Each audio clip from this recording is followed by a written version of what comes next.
Hello everyone, welcome to episode 8 of Office Hours with yours truly, in partnership with the Loft. Today we're going to talk about Jamie Dimon, the CEO of JP Morgan, shareholder letter for 2020. It's a treasure trove of very interesting things, and I'm going to try to critique, criticize, and deconstruct.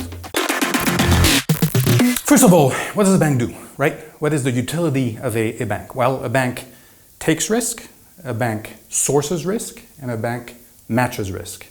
A bank does so via retail channel for the retail part of its business, via corporate channel for the corporate B2B side of its business, and then on the investment banking side. Well, it's fairly easy, right?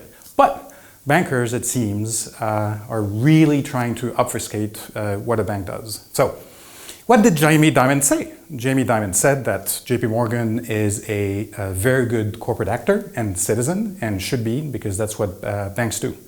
I find it quite ironic, given that JP Morgan is one of the banks in the world that has paid the most fines in the past 15 years or so, more than $44 billion. A bank that pays so much in fines is probably not a great citizen and needs to work on being a great citizen. And no matter how many loans it does in retail and in corporate, and how much it spends on diversity, number one job, if you stop paying fines, that would be great. You know, maybe Jamie Dimon is going to listen to me, and I'd love for him to think about that. In any case, what else did he say? Well, he griped about the Fintech startups, and he griped about and criticized, big tech companies for unfair competition, and said that there needed to be a different type of regulation so that there would be a level playing field. I love that trope. Bankers always do that. Whenever they don't criticize or gripe about regulation, means that it's an advantage for them. Whenever they do, it means that they want to change it so that they are at a better advantage compared to others.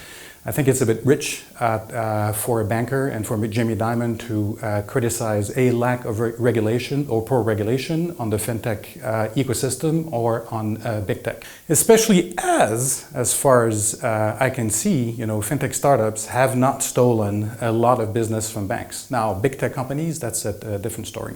What else did he say? Well, I think what is important is to figure out what he didn't say.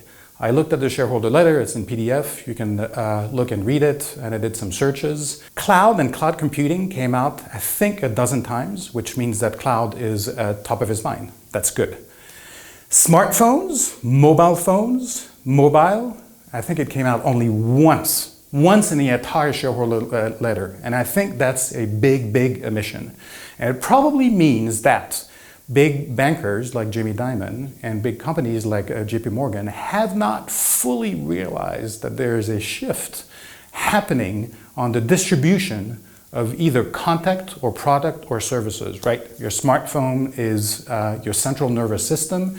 That's where you ingest and digest things. That's where you buy also financial products and services. To not talk about mobile and how what it does to distribution, and how it splits distribution, and how financial services are completely changed over and above cloud computing, I think is a big miss. And it probably means that someone has not fully digested the new world of distribution, which yesterday was constrained, i.e. you had branches, you had to go to a branch, it was very circumscribed to branches, and today and tomorrow is not, right? Everyone has a smartphone, everyone is able to access pretty much anything, and that does not necessarily mean your local bank or your large bank or JP Morgan. And that, I think, is very important. Lastly, he identified geopolitical risks. He talked a little bit about the crypto space, but about China too, and I think that he's spot on. I see geopolitical wars, nice wars without the military, but that are being conducted in financial services, in fintech, and in crypto. I see central bank digital currencies going up left and right. The one in China already is up and running.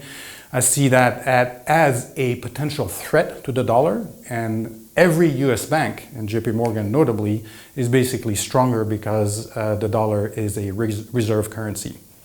So kudos to him, he's identified that, and I think that it will be very important to look at not only in the US and in Asia, but also in Europe and more specifically in the EU. So in summary, he said a lot of things. He said that JP Morgan is a good corporate actor. I doubt it, given the fines that JP Morgan has paid in the recent past.